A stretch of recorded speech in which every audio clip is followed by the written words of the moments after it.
Olá, sou o professor Idenberg Ordosgoito da Frota, do Departamento de Física da Universidade Federal do Amazonas.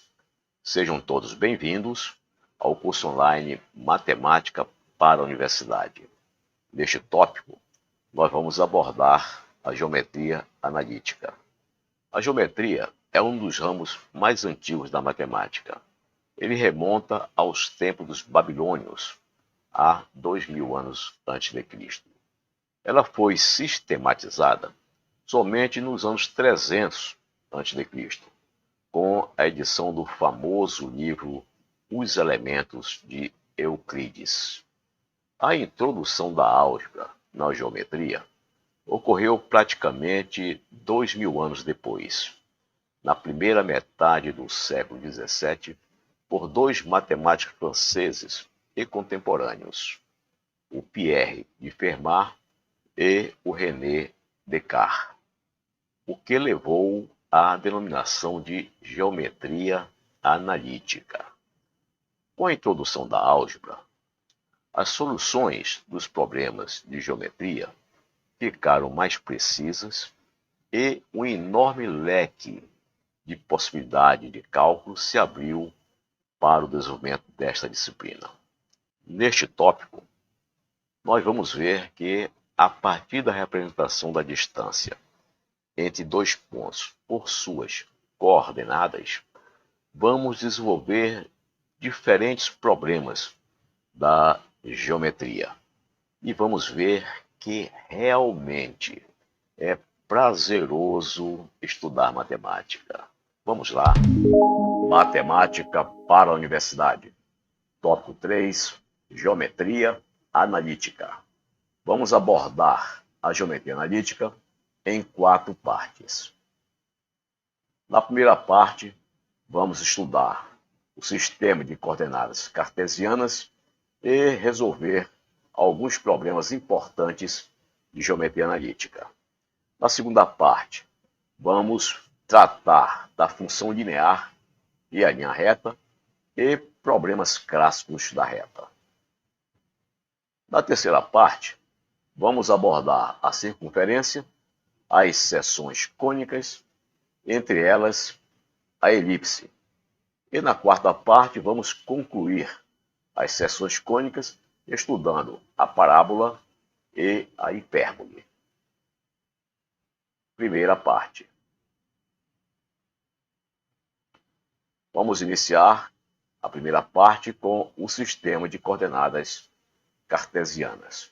A figura ao lado nos mostra o palco onde vamos desenvolver toda a nossa geometria analítica. Coordenadas cartesianas. Vamos primeiramente estabelecer um quadriculado, e nesse quadriculado nós vamos traçar dois eixos, que nós chamamos os eixos cartesianos. O primeiro eixo é este que eu estou mostrando, na horizontal, em que nós colocamos uma escala de 0 a 5 para a direita, como sendo positivo, de 0 a menos 5 à esquerda, como sendo negativo. A este eixo, nós acrescentamos o eixo vertical, também fazendo uma escala positiva de 0 para cima e negativo de 0 para baixo. A este eixo horizontal nós chamamos de abscissas e representamos pela letra X. E o eixo na vertical chamamos de ordenadas e representamos pela letra Y. Então, qualquer ponto neste plano amarelo, nós vamos identificar por esse par de números, X e Y. O X corresponde à projeção deste ponto sobre o eixo X e Y corresponde à projeção deste ponto sobre o eixo Y. A este par de pontos nós denominamos coordenadas. Então, as coordenadas deste ponto vermelho são os pares de números x e y, onde x representa a projeção do ponto no eixo X, e o Y, a posição do ponto no eixo Y. Como exemplo de pontos representados pelas suas coordenadas cartesianas, olhemos para esta figura ao lado direito. Por exemplo, este ponto vermelho está sendo representado pelo par de números 4 e 2, onde o 4 é a posição deste ponto em relação ao eixo X, e 2 é a posição do mesmo ponto em relação ao eixo Y. Este ponto à esquerda, no segundo quadrante, ele representa o quê? Ele representa -3, que é a posição do ponto no eixo X, e 4, a posição do ponto no eixo Y. Aqui, à direita, à esquerda, embaixo nós temos o ponto -5 e -3, e à direita embaixo nós temos o ponto -4, y vale -4, e o x vale 4. Então, com um par de números, x e y, nós definimos perfeitamente qualquer ponto aqui no plano x, y. Então, essa é a forma de nós representarmos um ponto no plano x, y por meio das coordenadas que chamamos de coordenadas cartesianas. Cada ponto é identificado unicamente por este par de números. Por exemplo, 4,2, -3, 4, -5, -3, 4, -4. A este quadrante nós chamamos de primeiro quadrante, a este de segundo quadrante, terceiro quadrante e quarto quadrante. Então, quando nós nos referirmos a estas 4 regiões, nós vamos nos referir a uma região do plano cartesiano de primeiro quadrante, segundo quadrante, terceiro quadrante e quarto quadrante. Além do sistema de coordenadas cartesianas, temos as coordenadas polares, e nós não vamos utilizá-las neste tópico. Mas como uma referência, as coordenadas polares elas são representadas por 2 números. O R, que nós chamamos de coordenada radial, e o φ, que é a coordenada angular. O R representa a distância do ponto XY à origem, e φ representa o ângulo entre R e o eixo das abscissas. Este é um outro sistema de coordenadas que chamamos de sistema de coordenadas polares. A transformação de coordenadas cartesianas para coordenadas polares. Suponhamos que nós temos este ponto XY que está sendo dado nas coordenadas cartesianas, por este par de números x e y.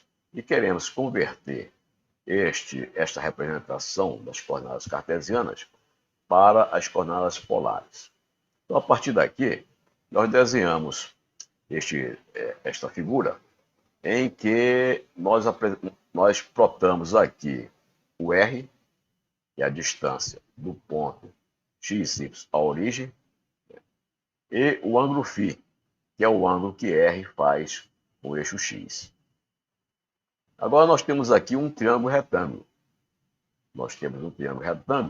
E nós podemos relacionar o valor de R e φ com as coordenadas cartesianas x e y.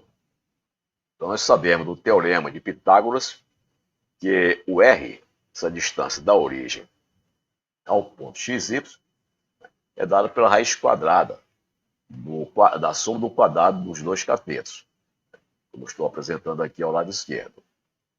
A tangente do ângulo φ é igual ao cateto oposto sobre o adjacente, como eu escrevi aqui, de maneira que φ é o arco cuja tangente é a razão entre y e x.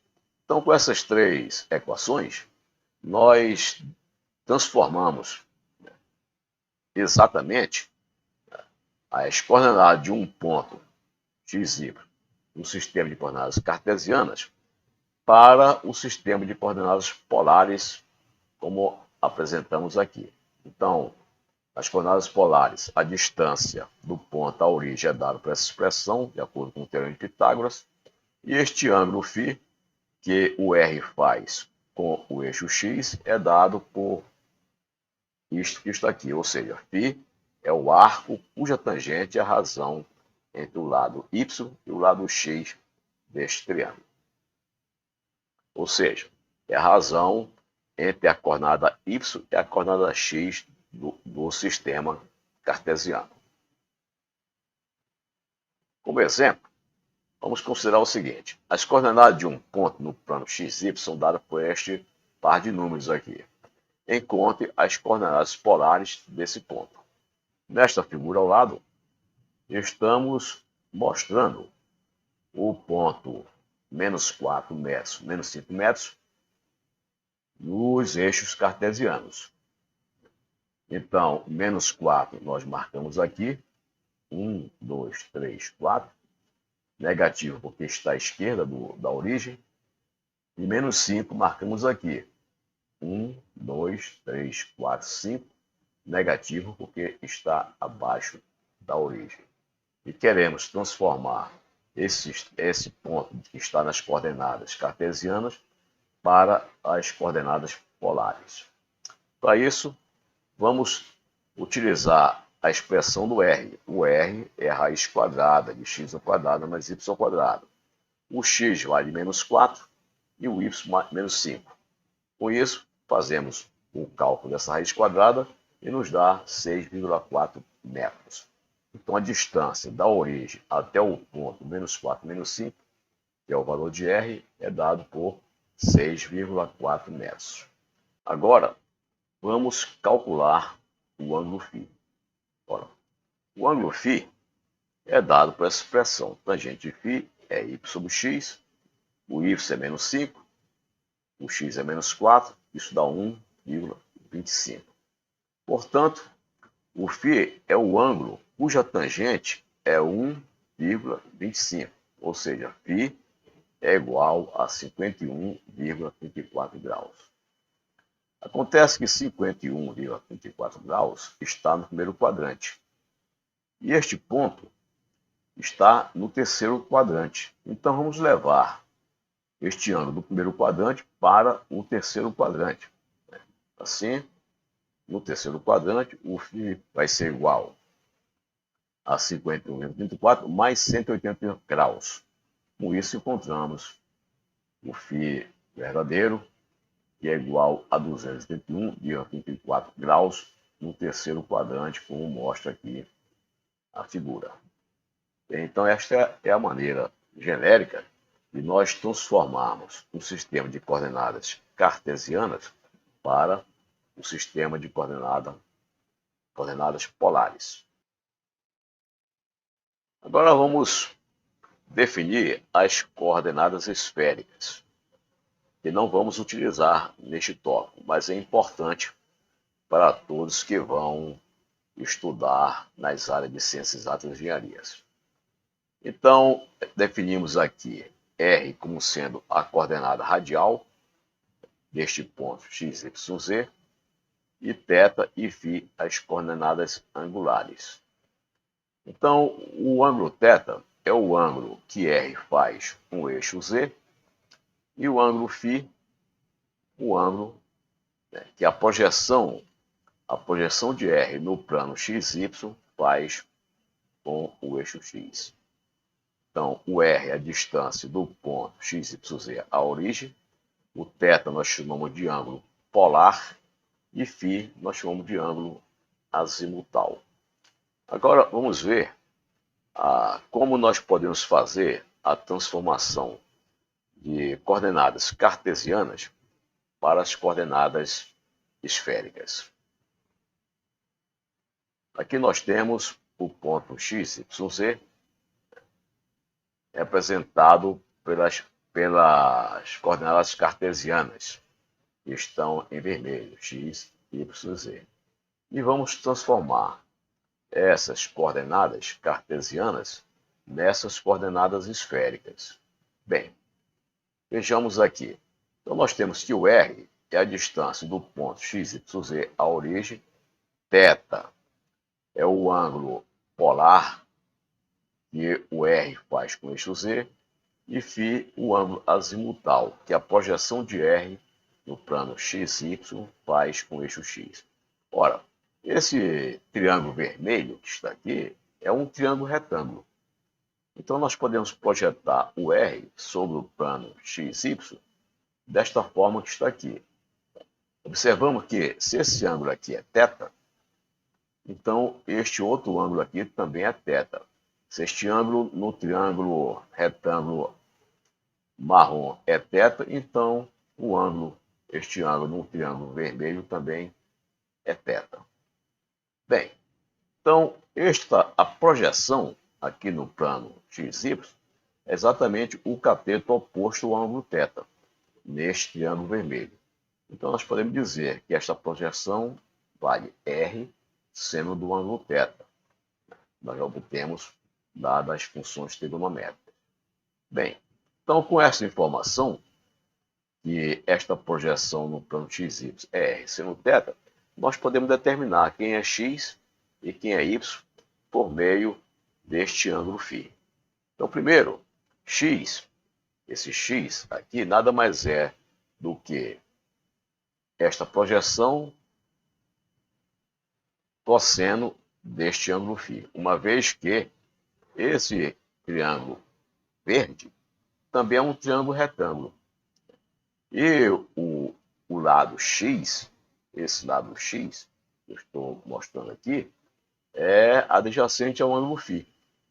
E este lado vermelho é a hipotenusa desse triângulo verde.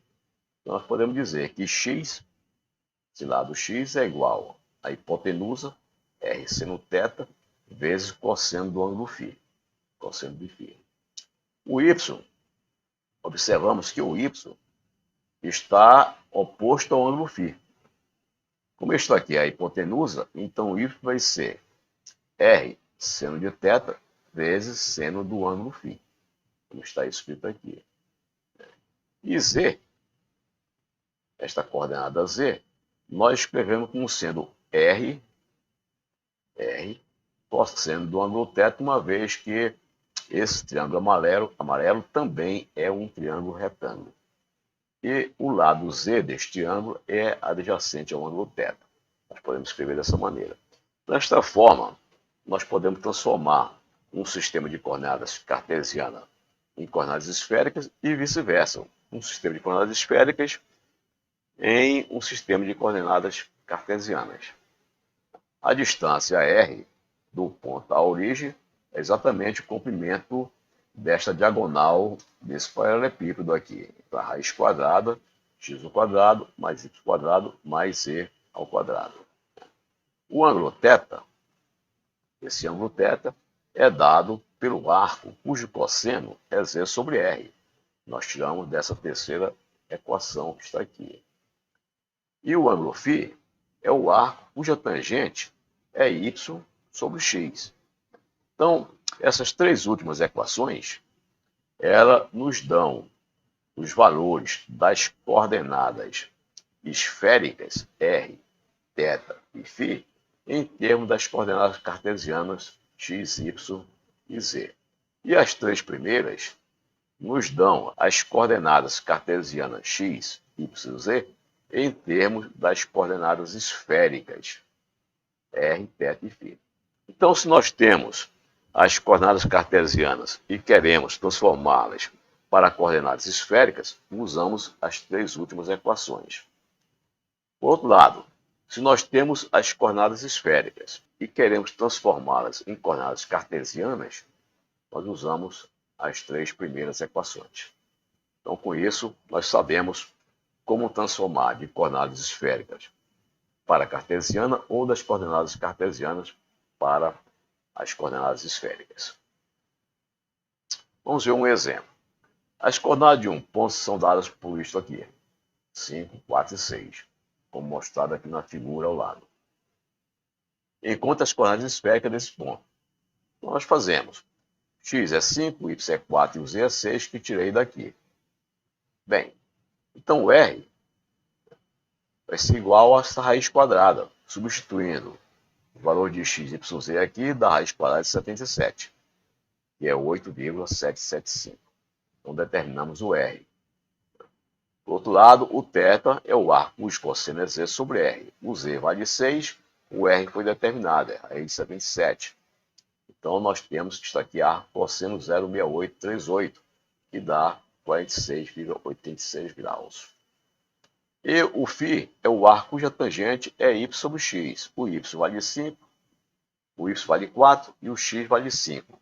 Substituo aqui 0,8, então o φ é 38,66 graus. Com isso, nós determinamos para este ponto x, y, z dado por 5, 4, 6, em coordenadas cartesianas, as suas respectivas variáveis, seus respectivos valores nas coordenadas esféricas R, θ e φ.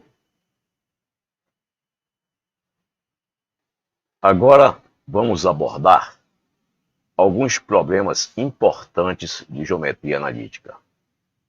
E vamos iniciar determinando a distância entre dois pontos de um eixo em termos das coordenadas desses dois pontos.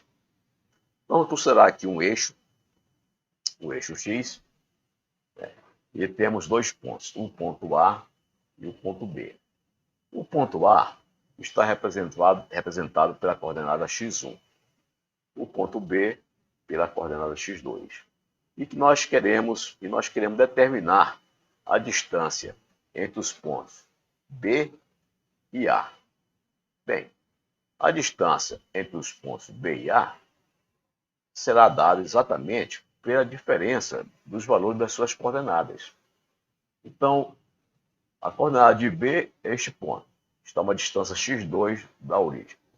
A coordenada de A, esse ponto x1, está a uma distância x1 da origem. Então, a distância entre os dois vai ser a distância de B até a origem menos a distância de A até a origem. Então, nós escrevemos que a distância entre os pontos A e B, as coordenadas x1 e x2, é dado pelo valor absoluto da separação entre x2 e x1, pelo valor absoluto. Então, por quê? Porque distância é sempre um número positivo. Por exemplo, se x1 fosse menos 3 e x2 4, digamos, o x1 está aqui e o x2 está aqui, qual é a distância entre esses dois pontos? Então, a distância do segmento AB vai ser, segundo a expressão aqui de cima, que está dentro desse retângulo, vai ser 4 menos 4 é a coordenada x2 menos a coordenada x1. A coordenada x1 é menos 3. Então, colocamos aqui menos 3. Agora, menos com menos na subtração dá mais. Então, nós temos que AB vai ser 4 mais 3, que é igual a 7 metros. Então, a distância entre os pontos x2 e x1 é exatamente 7 metros, determinada a partir desta expressão que está aqui em cima. Um outro exemplo, se x1 fosse 4 e x2 fosse menos 5. Então, x1 está aqui a 4, positivo, que é a direita da origem, e x2 está em menos 5 metros. Então, x2 estaria aqui, menos 5 à esquerda da origem. E a distância entre os dois será menos 5, x2 vale menos 5, menos x1. x1 vale 4. Então, menos 5 menos 4 dá menos 9. Mas distância é um número positivo. Então, nós tomamos um módulo. O módulo de menos 9 é 9 metros. E, de fato, nós somarmos quantos quadrículos tem daqui do ponto x2 ao ponto x1, dará 9 quadrículos. 1, 2, 3, 4, 5, 6, 7, 8, 9. Que representa a distância entre esses dois pontos. Então, essa expressão é uma expressão geral para determinarmos a distância entre dois pontos no eixo. E a partir dela, nós podemos definir também a distância entre dois pontos no plano, no espaço de dimensões, etc. Então, vamos ver a distância entre dois pontos de um plano. Vamos considerar esses dois pontos, A e o ponto B. O ponto A está nessas coordenadas, x1 e y1. E o ponto B na coordenada x2 e y2. Muito bem. E nós queremos saber a distância entre o ponto A e o ponto B, que é dado por esse segmento de reta, AB.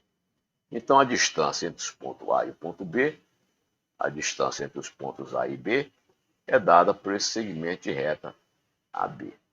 E nós queremos determinar qual é o valor do comprimento desse segmento de reta, que nos dará a distância entre os dois pontos. Bem, então, vamos construir aqui este triângulo. Eu vou continuar essa projeção, essa linha pontilhada, e descer daqui do ponto B uma outra linha pontilhada. No ponto de interseção, vou chamar de C. Esse ponto C, ele tem como abscissa o ponto x2 e como ordenada o ponto y1. Tanto o ponto x2 como o y1 são conhecidos. O ponto x2 é a coordenada, é a abscissa de B, e o ponto y1 é a ordenada de A.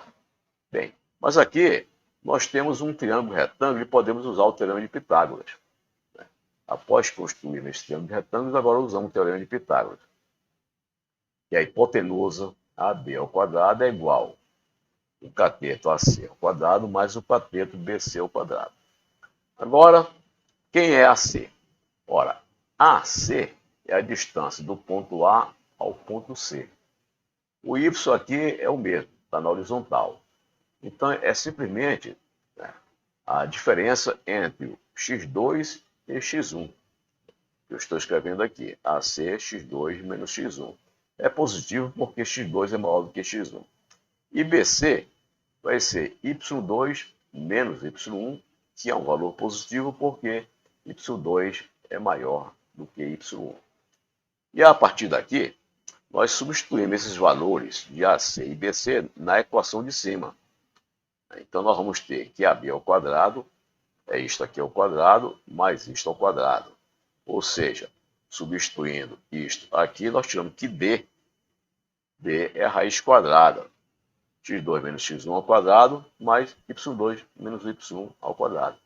Então, nós temos agora a distância entre dois pontos em um plano. Entre dois pontos quaisquer em um plano.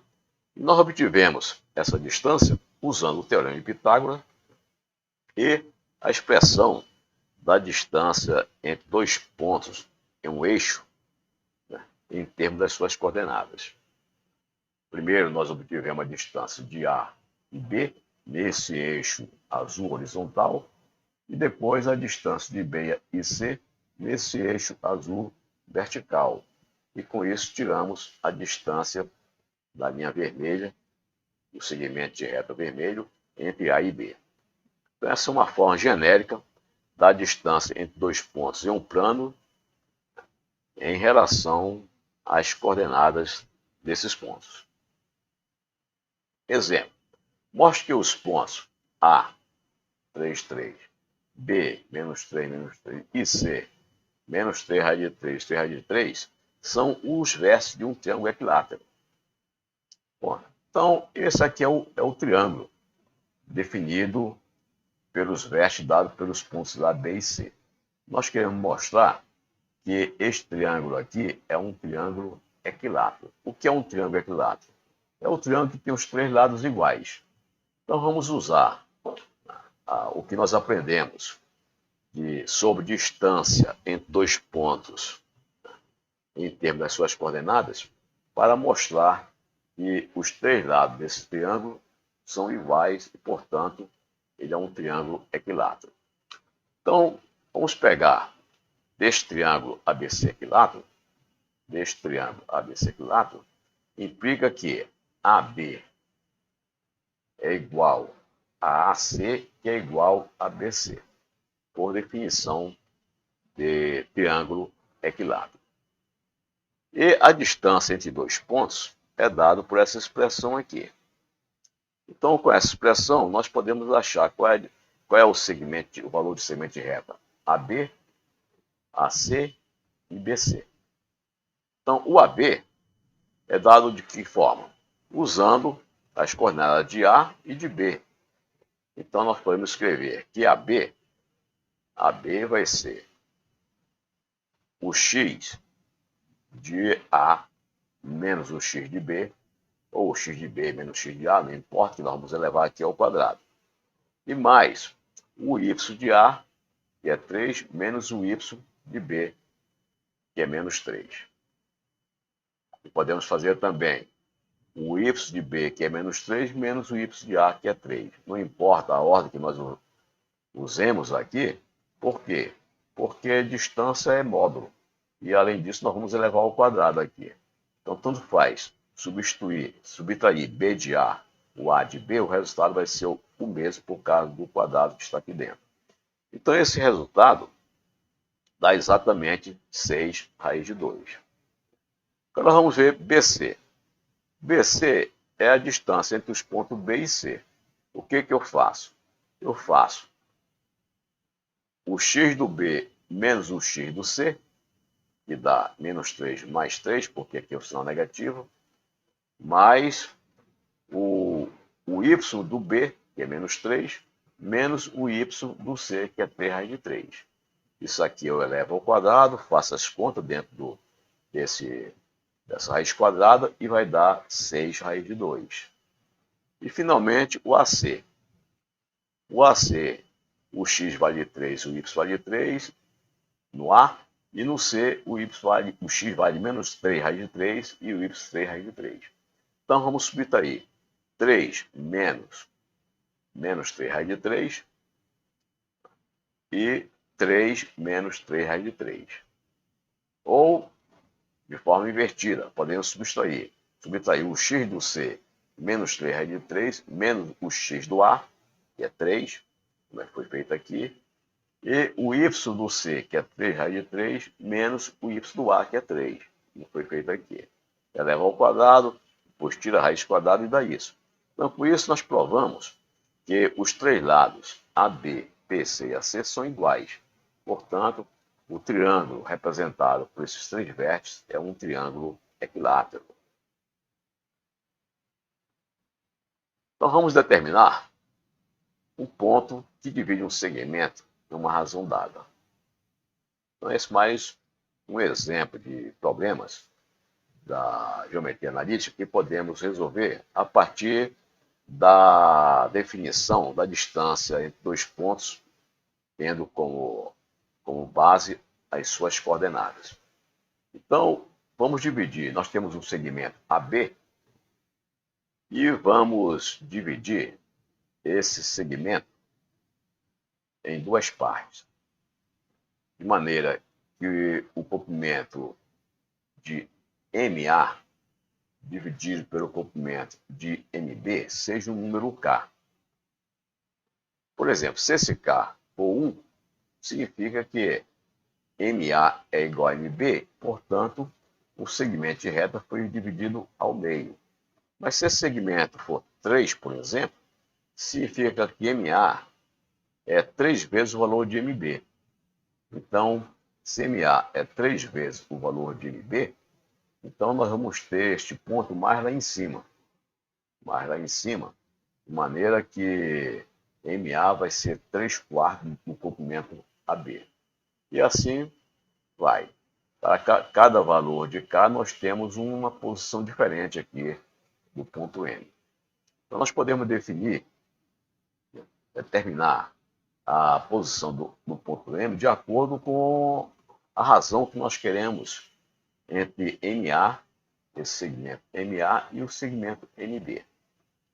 Então, quais seriam os valores de x0 e y0 do ponto M quando a razão entre esses dois segmentos for K? Bom, então vamos fazer o seguinte. Vamos completar esse desenho e desenhar dois triângulos retângulos aqui. Esse triângulo retângulo marrom é representado pelo ponto ACM e o triângulo rosa por rosa, é representado pelos vértices M, D, B. O vértice C está situado no ponto x0, esse ponto aqui do correspondente ao ponto M, e y1, que é esse ponto que é a ordenada do ponto A. O ponto D é representado por x2, que é a abscissa do ponto B, e y0, que é a ordenada do ponto M. Então, a partir desses dois triângulos, nós podemos determinar quem é o valor de K usando as relações, né, da distância entre dois pontos, né, dados pelas suas coordenadas. Então, eu sei o seguinte, que da semelhança dos dois triângulos, esses dois triângulos têm os dois ângulos agudos iguais, são semelhantes, então eu posso dizer que esse lado, a hipotenusa do triângulo marrom, está para a hipotenusa do triângulo cor-de-rosa, como esse lado AC do primeiro triângulo está para o lado MD do segundo triângulo. Então vamos usar esta relação de semelhança entre os dois triângulos. E nós sabemos que, como MA sobre MB é igual a 4, substituo o valor de MA sobre MB igual a K, substituo o valor de MA sobre MB igual a K na expressão de baixo e tiro que AC sobre MD é igual a K. Então, tem essa relação entre AC e MD, e também é igual a K. Ora, AC, o que é AC? AC é a distância desses dois pontos A e C nesse eixo aqui, nesse eixo horizontal. Nada mais é do que x0 menos x1. Aqui é a distância entre dois pontos nesse eixo horizontal. E MD é a distância dos pontos entre os pontos M e D na horizontal, que é dado por x2 menos x0. Eu coloquei aqui. Então, eu coloco agora AC e MD na expressão da esquerda, e nós vamos ter que x0 menos x1 sobre x2 menos x0 é igual a K.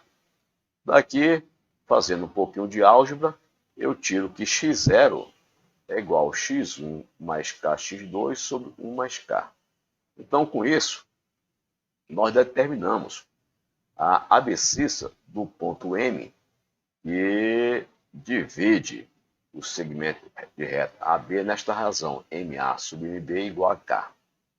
Agora, vamos determinar o Y0. Vamos fazer essa relação. E a hipotenusa do primeiro triângulo, MA, está para a hipotenusa do segundo triângulo, MB, como este lado, MC, vertical, está para o lado do outro triângulo vertical, que é BD. MA sobre MB, nós conhecemos que vale K. Nós colocamos aqui e chegamos à conclusão que MC sobre BD vale K. Mas quem é MC?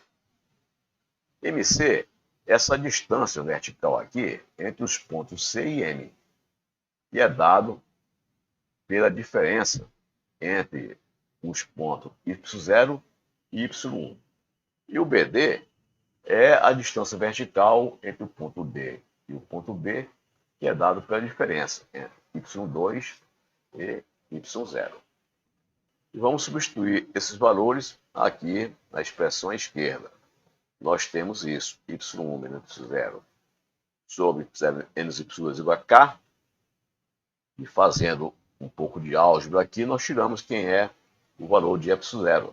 Então, y0 é igual a y1 mais ky2 sobre 1 mais k.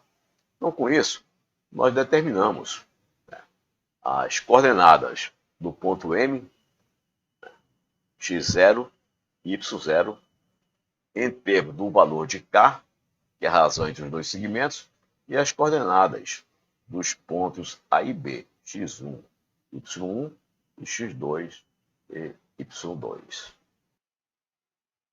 Agora vamos resolver este exemplo. Considere os pontos A e B no plano XY. Determine o ponto C, que divide o segmento AB em duas partes iguais.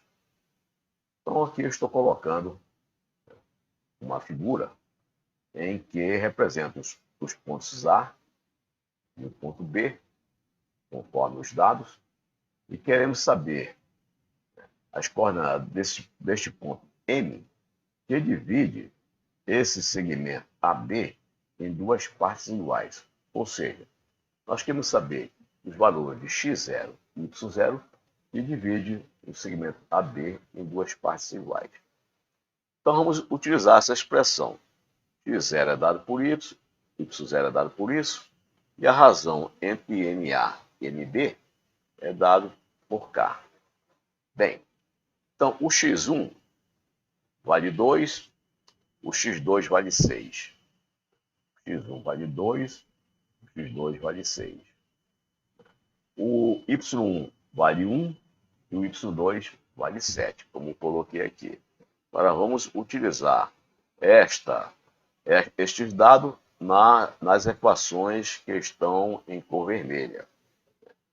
Lembrando que o valor de K foi dado, vale 1. Por que vale 1?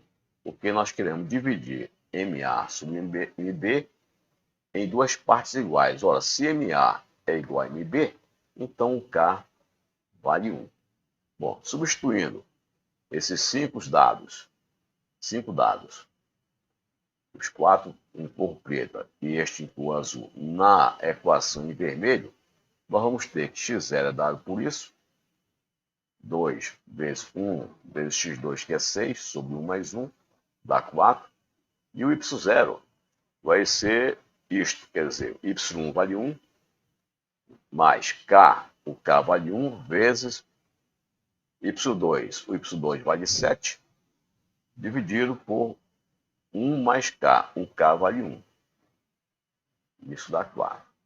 Então, com isso, nós determinamos, né, que o ponto que divide, o ponto M, que divide o segmento AB em duas partes iguais, é este ponto com as coordenadas 4 e 4. Muito bem.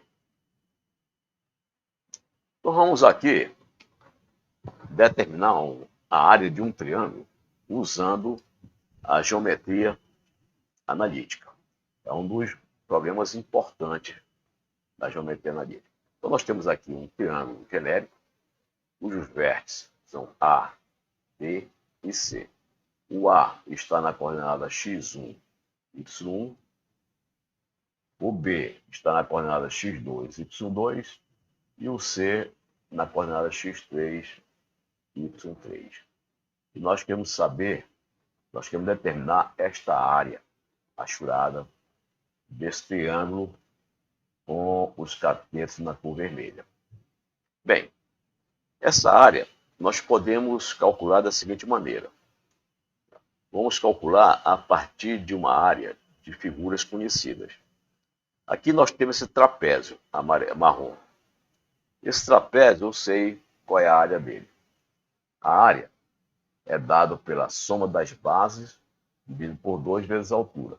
Então nós temos esta base aqui, a base maior. Essa base maior desse trapézio é dada por esta altura y3. E a base menor é dada por essa altura y1. Então nós temos as duas bases, y3 e y1. Eu somo essas duas bases e divido por 2. E multiplico pela altura do trapézio. Qual é a altura do trapézio?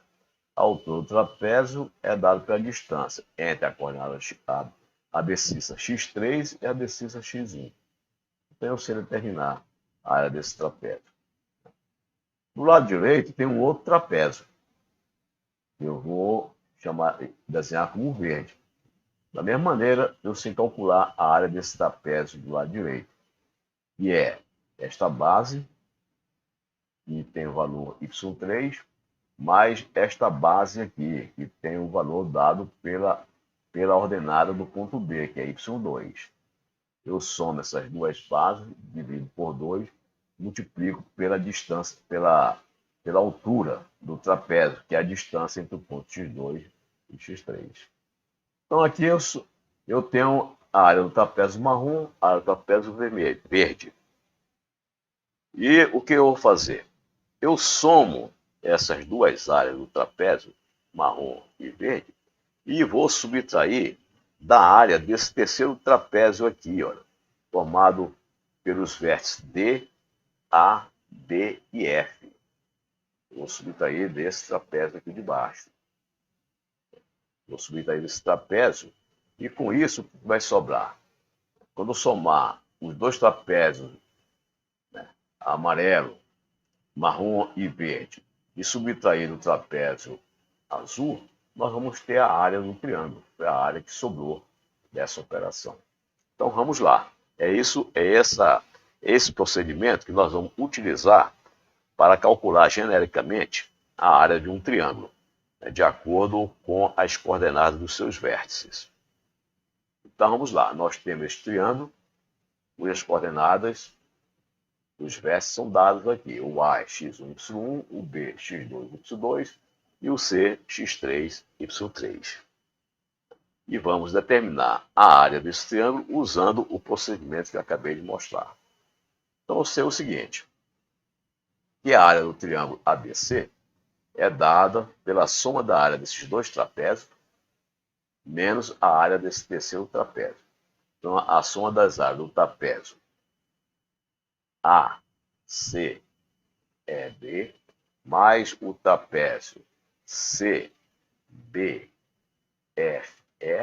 menos a área do trapézio aqui de baixo, que é a área do trapézio ABFD. Muito bem. Então vamos fazer a área do trapézio marrom. Então esse trapézio é o quê? É dado por y1 mais y3, y1 é esta altura, mais y3, que é esta altura aqui, dividido por 2 vezes essa distância x3 x1. Vezes a distância entre x3 e x1, que é dada por isso. A área do trapézio verde é dada desta forma aqui. Vai ser essa base, y2, mais a base maior, y3, dividido por 2 vezes esta altura aqui, que é x2 menos x3. E, finalmente, a área do trapézio azul, que é dada por esta base, y1 mais y2, y1 mais y2, dividido por 2 vezes esta altura aqui, x2 menos x1. Nós somamos agora essas duas áreas primeiras, as duas primeiras equações, na cor preta, e subtraímos da última equação. Tomamos as duas primeiras em cor preta e subtraímos da última equação. Com isso encontramos a área do triângulo, que é dada por essa expressão que está aqui, em termos das coordenadas dos seus vértices. Então observe que aqui aparecem apenas as coordenadas x1, x2, x3 e y1, y2 e y3. Então essa é a expressão geral para nós determinarmos a área de qualquer triângulo, desde que nós conheçamos as coordenadas dos seus vértices. Vamos agora mostrar uma forma fácil de memorizar essa expressão. Ninguém vai decorar uma expressão tipo essa. Vamos agora apresentar uma forma de se fazer o cálculo de uma área de qualquer triângulo de uma maneira bem simples. E depois disso, depois de ter visto essa forma prática de calcular a área de um triângulo, nós vamos generalizá-la para calcular a área de qualquer polígono convexo. Não importa quantos vértices tem esse polígono, basta que seja convexo, nós vamos encontrar uma expressão geral a partir da expressão do cálculo da área do triângulo. Então eu trouxe para cá a a expressão que dá a área do triângulo em termos das suas coordenadas. Agora, esta expressão eu vou reorganizar. Reorganizar e colocar todos os termos positivos num parênteses e todos os termos negativos em outro parênteses. Então, vou escrever dessa forma. O x1, x2 é positivo, coloquei aqui. O x2, x3 está aqui. E o x3, xy está aqui. Vou colocar menos, colocar o menos em evidência e colocar no segundo parênteses todos os outros termos que são negativos. Então, vai ficar x2y está aqui, o menos na frente. Depois, x3y2 está aqui, mais com menos dá menos. E x1, y3 está aqui, mais o menos aqui de fora vai dar o menos que está aqui. Então, reorganizamos a expressão de cima com essa segunda equação. Fizemos isso para quê? Para encontrar uma maneira fácil de memorizar a área de um triângulo. Agora, eu vou chamar de S1 essa primeira soma, a soma que está no primeiro parênteses. E vou chamar de S2 a segunda soma, que é a soma que está nesse segundo parênteses aqui. E é claro que a área vai ser dada por meio vezes a diferença das duas somas. A soma 1 menos a soma 2. Muito bem. Então, se nós conhecemos esta soma e conhecemos esta, a área do triângulo é simplesmente dada pela subtração das duas. Agora, como é que nós vamos memorizar a forma de escrever esta soma e a forma de escrever esta soma aqui? Então, vamos fazer o seguinte. Vamos fazer aqui um diagrama que vai nos facilitar memorizar a maneira de calcular as áreas de um triângulo qualquer. Então, vejamos o seguinte. Eu vou colocar aqui numa coluna, vou desenhar esse diagrama. Vou colocar nessa coluna da esquerda os valores de x. x1 de cada um dos pontos. Nessa sequência, x1, x2, x3. E na última linha, eu vou repetir o x1. E na direita, eu vou escrever as coordenadas, as ordenadas y1, y2, y3 e vou repetir a primeira. De maneira que eu tenho, na primeira linha, eu tenho as coordenadas do ponto P1, desse ponto A aqui. Na segunda linha, eu tenho a coordenada do ponto B. E na terceira linha, eu tenho as coordenadas do ponto C. E na última linha, eu voltei para o ponto A. Então, eu tenho as coordenadas do ponto A. Ou seja, eu estou saindo de A, desse vértice A, vou para o vértice B, vou para o vértice C e volto para o vértice A. Comecei no vértice A, depois fui para o vértice B, para o vértice C e voltei para o vértice A. Com isso, eu completei esse ciclo aqui. E esse ciclo eu percorri no sentido anti-horário. No sentido anti-horário. E agora eu faço o seguinte. Eu vou pegar, olhar para este primeiro parênteses aqui e observar o seguinte. Primeiro eu tenho esse termo, x1, y2. x1, y2 é o produto deste termo aqui com esse seu diagonal, y2. x1, y2. Depois eu tenho x2, y3, que é o produto de x2 na diagonal com y3. Depois x3, y1, que é o produto de x3 na diagonal com y1. Então eu posso desenhar aqui essas setas e fazer o produto x1, y2, colocar aqui. x2, y3, colocar aqui. E o x3, y1, colocar aqui e somar. Somar essa última coluna aqui. Essa coluna da direita aqui. A coluna vermelha. A soma dos termos dessa coluna vermelha vai nos dar o S1. O S1 que é o resultado do primeiro parênteses. E a mesma coisa nós podemos fazer agora para o parênteses da direita aqui. Ó. Esse segundo parênteses. Observe que aqui é x2, y1. Então, na diagonal, é esse produto aqui, x2 vezes y1. Depois eu tenho x3, y2, que é esse produto, x3, y2. Depois, x1, y3, x1, y3. Ou seja, fazendo esses produtos de acordo com as diagonais representadas pelas setas azuis, nós vamos ter aqui x2, y1, aqui x3, y2 e x1, y3. e somamos esses produtos. Somamos esses produtos e vamos chamar essa soma de S2, que é exatamente essa soma que está aqui. E no final, nós subtraímos essa coluna que está à direita da coluna que está à esquerda. Essa subtração vai nos dar a área do triângulo cujos vértices estão nos pontos A, B e C. Nós seguimos a sequência que nós construímos. Primeiro colocamos a linha x1, y1, depois a linha x2, y2, depois a linha x3, y3, etc. até x1, y1. Nós seguimos esse percurso do A, do B, o C e voltamos para o A, ou seja, sentido anti-horário. Nesse sentido, a nossa área vai dar positiva. Se tivéssemos escolhido, feito a mesma conta, o mesmo procedimento, mas escolhido um circuito sentido horário, de A, C e B, voltando para A, o resultado numérico é o mesmo, só com o sinal trocado.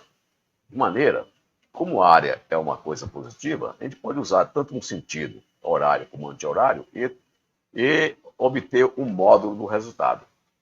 Então, se for no sentido horário, anti-horário, sentido anti-horário vai dar positivo.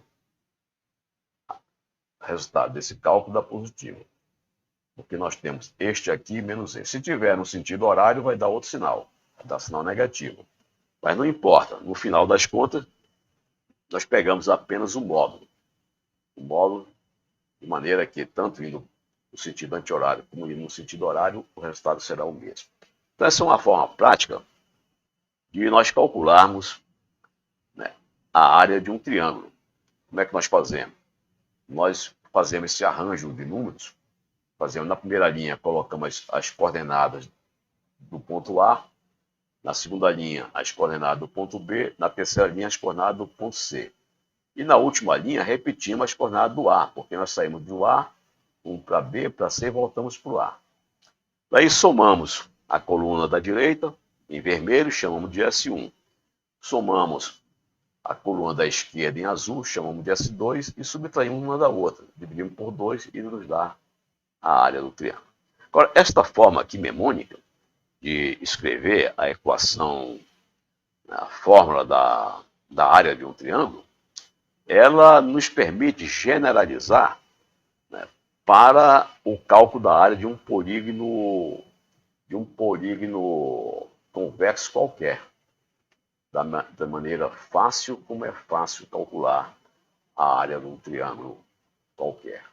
Então, vamos fazer um exemplo agora para consolidar o que vimos. Vamos supor que o triângulo tem esses lados, A, B e C. Seriam os nossos A, x1, y1, B, x2, y2 e C, x3, y3.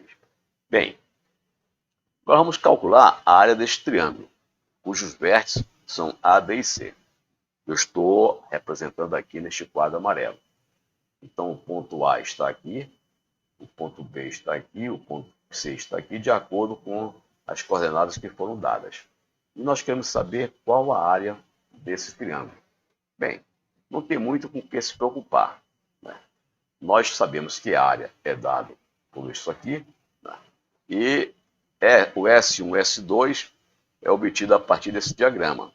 O S1 é a soma desses termos que eu obtive fazendo esses produtos. O S2 é a soma desses termos do produto na diagonal da esquerda. Muito bem. Agora vamos escrever esses vértices aqui. Então, primeiro, o vértice do ponto A, menos 3, 1. Depois, o vértice do ponto B, 2, menos 4. Depois, o vértice do ponto C, 3, 4. E no final, eu repito a primeira linha, que é o vértice do ponto A. Agora, feito isso, agora vou usar esse procedimento aqui. Multiplico esse por esse, x1 por y2, coloco aqui. x2 por y3, coloco aqui. x3 por y1, coloco aqui e somo. A mesma coisa com azul. Então, vamos lá. Então, primeiro eu faço isso. Menos 3 vezes menos 4. Coloco aqui. Depois, 2 vezes 4. Coloco aqui. Depois, 3 vezes 1. Aqui. Faço esse produto. Aqui dá 12 positivo, mais 8, 20, mais 3, 23. Essa é a soma dessas três linhas. Agora eu faço pelo lado esquerdo. 1 vezes 2, menos 4 vezes 3 e 4 vezes menos 3. Está aqui. E faço a soma desses três produtos, que vai dar menos 22. Agora o que eu faço? Eu tenho que a área é dada por essa expressão aqui. O S1 é dado por isso, o S2 é dado por isso. Então vou colocar aqui a área e substituir nesta área o valor de S1, que é 23, e S2, que é menos 22. Fazemos isso. O resultado dá 45 por 2, portanto, a área desse triângulo é 22,5. Muito fácil de fazer muito fácil de calcular a área de um triângulo qualquer usando a geometria analítica. Basta que nós conheçamos as coordenadas de cada vértice. Conhecendo as coordenadas de cada vértice do triângulo, colocamos aqui nesse diagrama e determinamos facilmente a sua área por esta forma bastante organizada para determinar a área de triângulo.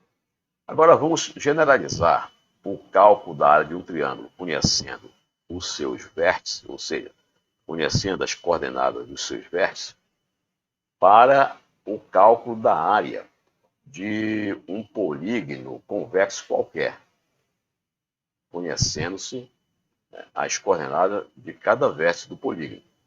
Então vamos fazer o seguinte, vamos considerar esse polígono convexo. Antes, é preciso definir o que é um polígono convexo. Um polígono convexo é aquele que, se nós pegarmos um ponto qualquer de um dos lados e ligarmos com outro ponto qualquer de outro lado, todos os pontos do segmento de reta que ligam os dois lados devem estar dentro da área do polígono. Por exemplo, se eu pegar este ponto desse lado e ligar com este ponto deste outro lado, todos os pontos do segmento estão dentro do polígono. Da mesma forma, quando eu pego este ponto deste lado do polígono e ligo a este ponto deste outro lado do polígono, todos os pontos do segmento estão dentro do polígono. Da mesma forma que, se eu pego este ponto do segmento do lado PC, P6, P7 e ligo com um ponto do lado P4, P5, todos os pontos desse segmento estão dentro do polígono. Então isso aí nós chamamos de polígono convexo. E é para esse tipo de polígono que nós vamos calcular a sua área, a partir das suas coordenadas. Por exemplo, esse polígono aqui tem 7 vértices, cujas coordenadas são dadas aqui em volta. Por exemplo, P1 tem a coordenada x1, y1, o P2 tem a coordenada x2, y2, o P3 tem a coordenada x3, y3 e assim por diante. Então nós queremos calcular de uma maneira simples, a área de um polígono conhecendo as coordenadas dos seus vértices, desde que esse polígono seja convexo. Bem, então vamos fazer o seguinte, vamos retomar o nosso polígono e dividir esse polígono em triângulos a partir de um dos vértices. Por exemplo, vou escolher o vértice P1. Então, a partir desse vértice P1 que está aqui, eu vou dividir esse polígono em vários triângulos. Então, eu liguei este vértice com esse triângulo. Liguei este vértice com o P4, outro triângulo. O P1 com o P5 deu outro triângulo, o P1 com o P6 deu outro triângulo. Então, nós criamos aqui 5 triângulos. E é claro que a área do polígono será o quê? Será a soma das áreas de cada triângulo desse. Então, nós podemos escrever que a área do polígono é a área do triângulo 1, mais a área do triângulo 2, mais a área do triângulo 3, a área do triângulo 4, mais a área do triângulo 5. Então, nós determinaremos a área do polígono fazendo a soma das áreas de cada um desses triângulos. E as áreas de cada um desses triângulos nós sabemos determiná-las a partir das coordenadas dos seus vértices. Então, por exemplo, a área do triângulo 1 será dada por essa expressão que acabamos de obter. em termos dos vértices das coordenadas x1, y1, x2, y2, x3, y3. Se eu quiser agora calcular a área do triângulo 2, né, eu vou fazer o seguinte. Eu vou simplesmente substituir o que é 2 por 3 nessa expressão que está aqui. Então, né, se aqui era 2, passa a ser 3, né, e onde era 3, passa a ser 4. Então, eu tinha esse triângulo 1, P1, P2, P3, agora eu vou ter P1, P3, P4. Então, o que era 2 passou a ser o 3 e o que era o 3 passou a ser o 4. Tá vendo aqui? A mesma coisa para o triângulo 5. Vou usar a mesma fórmula. Agora, o que era 3 passou a ser o 4 e o que era 4 passou a ser o 5. Nessa expressão. Então, eu faço para o 4. No 4, o que era 4 passou para ser 5 e o que era 5 passou a ser 6. E volto aqui, eu calculo a área 5. Na área 5, o que vai acontecer? O 6, o 5 passou a ser 6 e o 6 passou a ser 7.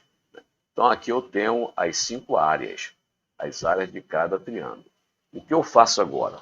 Eu sei que a área do polígono é a soma das áreas de cada um dos triângulos. Então eu vou fazer o seguinte, eu vou substituir cada área dessa aqui na expressão de cima.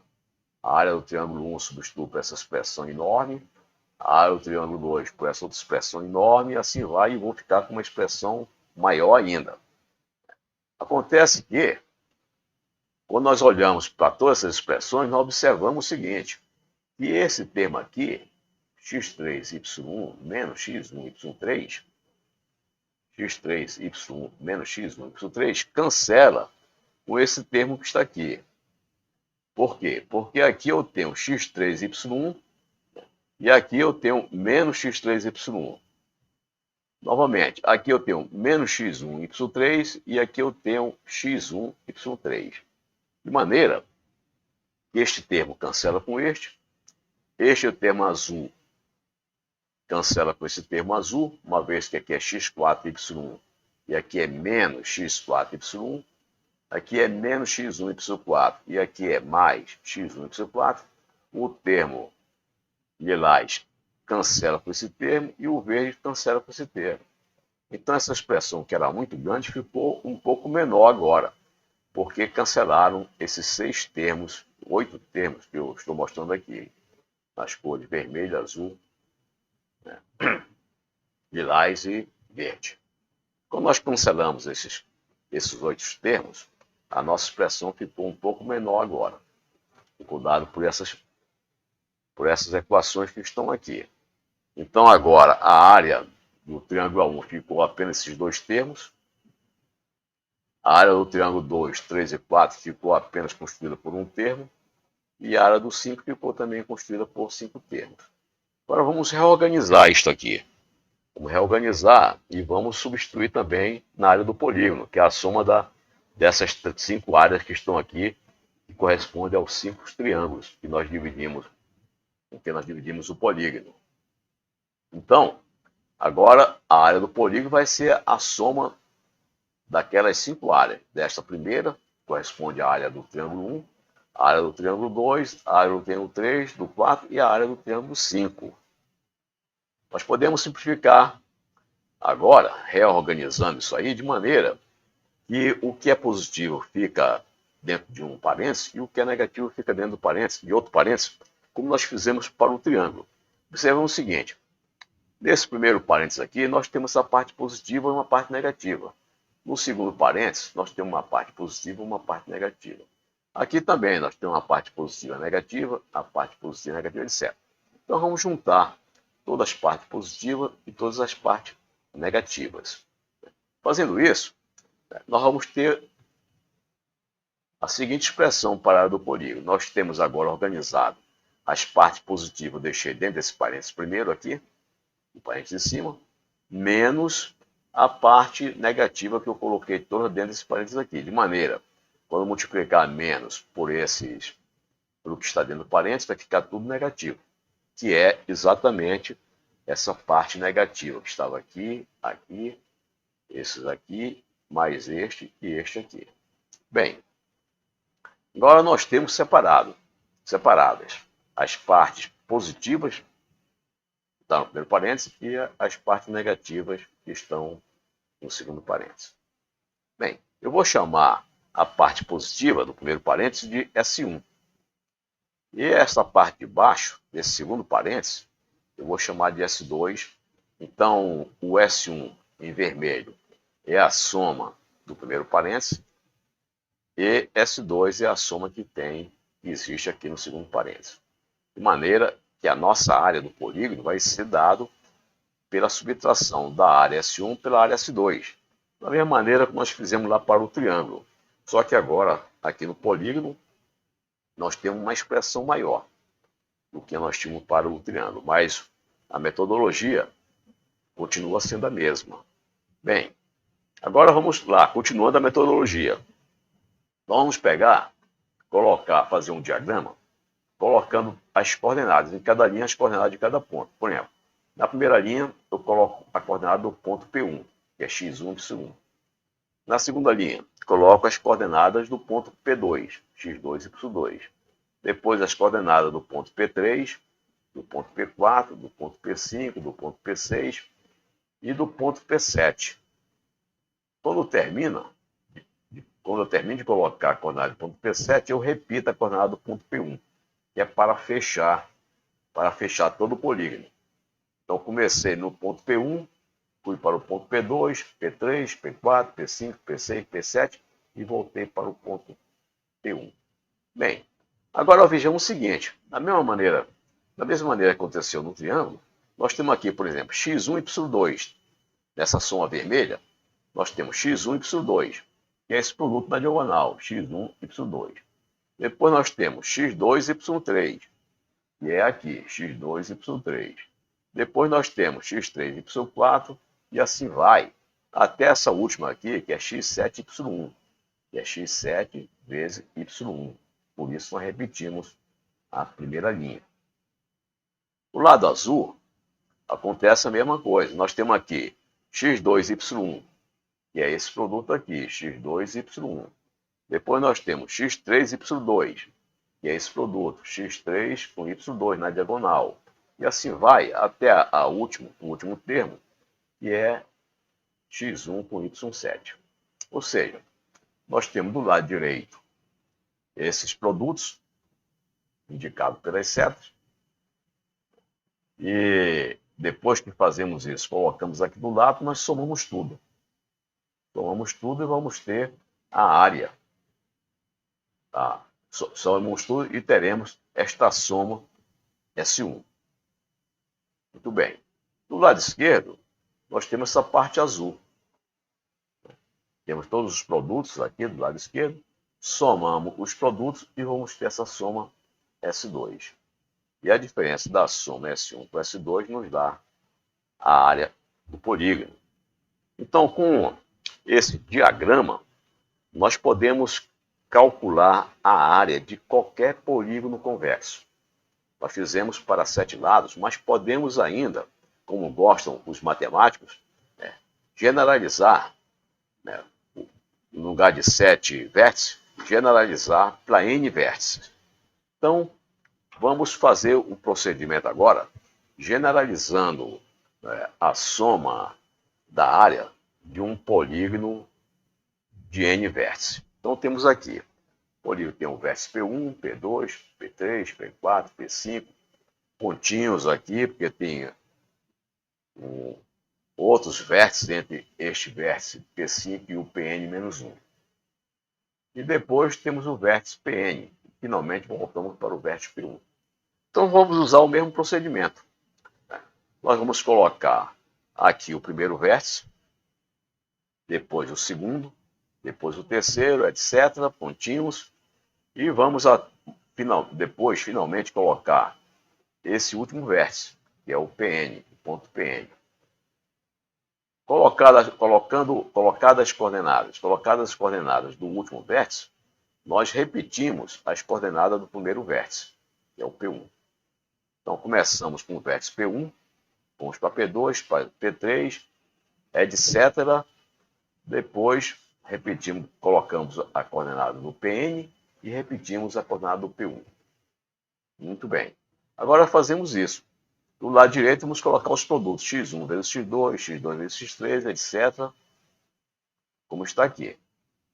Pois xn menos 1, yn, xn, y1, fazemos a soma, essa soma é S1.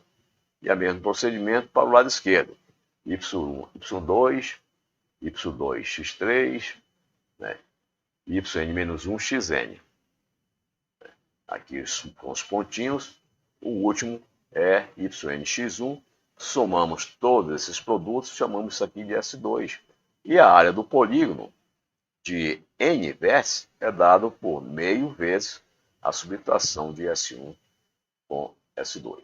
Então nós vimos aqui uma maneira prática de nós calcularmos a área de qualquer polígono convexo a partir do conhecimento das coordenadas de cada vértice. Simples desta maneira como foi apresentado. Então a geometria analítica, nós vimos que a partir da definição